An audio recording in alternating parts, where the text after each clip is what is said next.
요즘 노인복지관에서 최고 인기 있는 분들은 부동산 부자도 자식 부자도 아닌 바로 연금 부자라고 하죠. 매달 정해진 날에 통장에 현금으로 하루도 늦지 않게 입금이 되니 연금만 있으면 세상 부러울 게 없다는 것입니다. 부모들이 연금을 받고 있으면 자녀들 마음도 편하고 가정도 화목해진다는 것이죠. 젊었을 때는 전혀 와닿지 않았지만 은퇴 후 나이가 들수록 연금의 진가를 알게 된다는 겁니다. 심지어 1년에 한두 번 만나는 자식보다 훨씬 고맙게 느껴진다고 말씀하시는 분들도 많이 계십니다. 이렇듯 연금을 노후의 최고의 선물로 만들려면 연금에 대한 기본적 사항을 알아두어 불이익이 없도록 해야 되겠죠. 젊어서 직장에 다닐 때는 연금을 적립하는 것에 치중했지만 퇴직 후 연금을 수령할 때가 돼서야 최대한 세금 부담 없이 연금을 타려면 어떻게 해야 할까 관심들 많으십니다.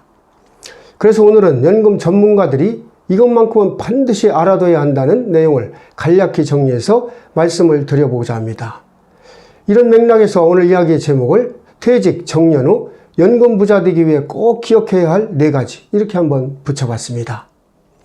퇴직 정년 후 연금 부자 되기 위해 꼭 기억해야 할 것 첫 번째, 피부양자 자격 월 170만 원을 기억하라입니다.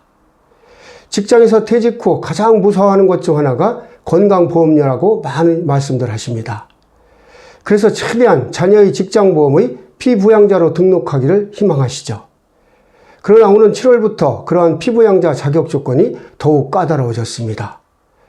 건강보험료 피부양자 자격을 따지는 연소득 기준이 현행 3,400만 원에서 2,000만 원으로 크게 낮아진다는 것이죠. 무주택자이고 다른 소득이 전혀 없어도 공적연금인 국민연금, 공무원연금, 군인연금 등을 1년에 2천만 원 이상, 즉 월 170만 원 이상 받으면 피부양자 자격에서 탈락하게 되어 있습니다. 만약 피부양자 자격에서 탈락해 건강보험료를 내야 할 때는 연금소득의 50%만 적용해 계산하지만 피부양자 자격 자체를 따질 땐 연금소득이 100% 잡히게 되어 있습니다. 이런 경우 공적연금만 합산되기 때문에 퇴직연금과 개인연금 소득은 포함되지가 않죠. 퇴직 정년 후 연금 부자가 되기 위해 꼭 기억해야 할 것 두 번째는 사적연금의 최대치는 월 100만 원을 기억하라입니다. 직장에 다니면서 연금저축과 개인형 퇴직연금 등 사적연금에 가입해 앞으로 꺼내 쓸 일만 남았다면 월 100만 원, 1년 1200만 원의 기준을 알아야 할 것입니다. 두 가지를 더한 금액이 1년에 1200만 원, 즉 월 100만 원보다 많으면 다른 소득과 합산해 종합소득세를 내야 한다는 것이죠. 1년 1200만 원이 넘지 않으면 낮은 세율로 분리과세를 신청할 수 있는데 1200만 원이 넘으면 세부담이 커진다는 것입니다. 1200만 원 기준에는 국민연금 같은 공적연금은 포함되어 있지 않죠. 정년퇴직 후 연금 부자 되기 위해 꼭 기억해야 할 것 세 번째, 연기연금은 36%를 기억하라입니다. 연금을 전액 혹은 일부를 최대 5년까지 늦춰서 받을 경우 최대 36% 더 많은 연금을 받을 수 있습니다. 1969년생부터는 국민연금을 65세부터 받을 수 있게 설계되어 있죠. 그런데 퇴직 후 국민연금 수령 시기인 65세에 재취업으로 월급을 받고 있다면 연금을 감액당할 수도 있습니다. 이런 경우 최대 5년간 원래 받을 수 있는 금액에서 최대 50%까지 줄어들 수가 있을 것이죠. 젊은 시절 열심히 일해서 국민연금을 부어왔는데 소득이 있다는 이유로 연금을 전부 받지 못한다면 억울하다는 생각이 들 수도 있을 것입니다. 이럴 때 노령연금 연기제도를 활용하시면 좋을 것입니다.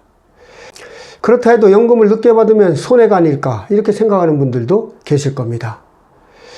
전문가들이 분석한 자료를 보면 연금 수령을 5년 늦춰서 70세에 받는 경우의 손익분기점은 83세로 나와 있죠.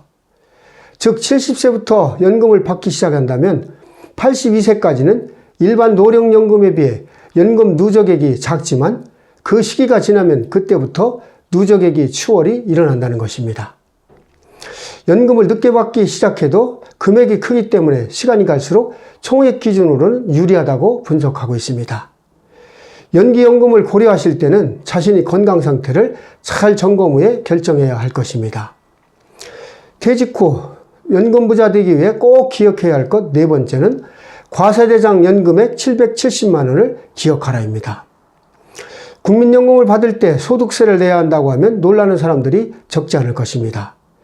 2001년 이전까지 낸 납입액은 비과세이지만 2002년 이후 납입한 국민연금에 대해서는 소득세를 내게 되어 있죠.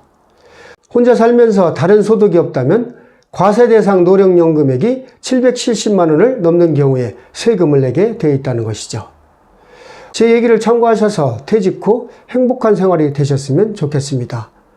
오늘도 희망아고라를 찾아주셔서 감사드리고 앞으로 더 좋은 내용을 가지고 찾아뵙도록 하겠습니다. 고맙습니다.